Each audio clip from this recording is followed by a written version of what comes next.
মা দুর্গার পুজো শুধু আরতিতে নয়, রক্তদানে লুকিয়ে আছে মানবতার জয়। এবং প্রকৃতির পুজো হোক ভক্তির টানে, বৃক্ষরোপণ হোক মায়ের নামে। এ দুটি শীর্ষক নিয়ে আমবাসার খ্যাতনামা ক্লাব ইয়ং ব্লাড ক্লাব মহালয়ার দিনে বেলা 11টায় আয়োজন করে স্বেচ্ছায় রক্তদান শিবির এবং বৃক্ষরোপণ কর্মসূচির।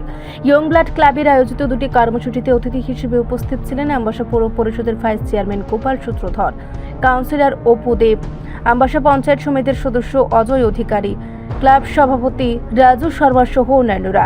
চারাগাছে জল সিঞ্চন করে অনুষ্ঠানে উদ্বোধন করেন অতিথিগণ। এরপর অতিথিগণ ক্লাব প্রাঙ্গণে বৃক্ষরোপণ করেন।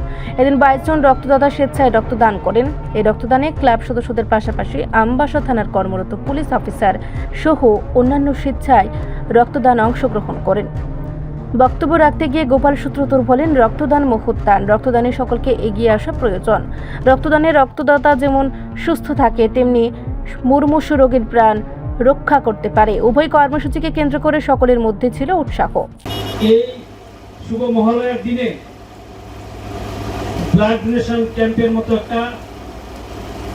এত বড় একটা দানের কাজ ওনারা করছেন। যারা ডোনার তাদেরকেও ধন্যবাদ জানাই।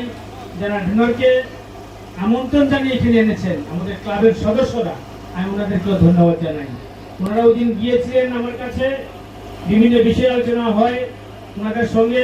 ওনাদেরকে আমি আগ্রহ করেছিলাম এক পের মাকে নাম, যাতে আমরা এই প্রকৃতিকে সুন্দর রাখার জন্য, প্রকৃতির ভারসাম্য যাতে বজায় থাকে, এই জন্য বৃক্ষরোপণ কর্মসূচি আমাদের জরুরি।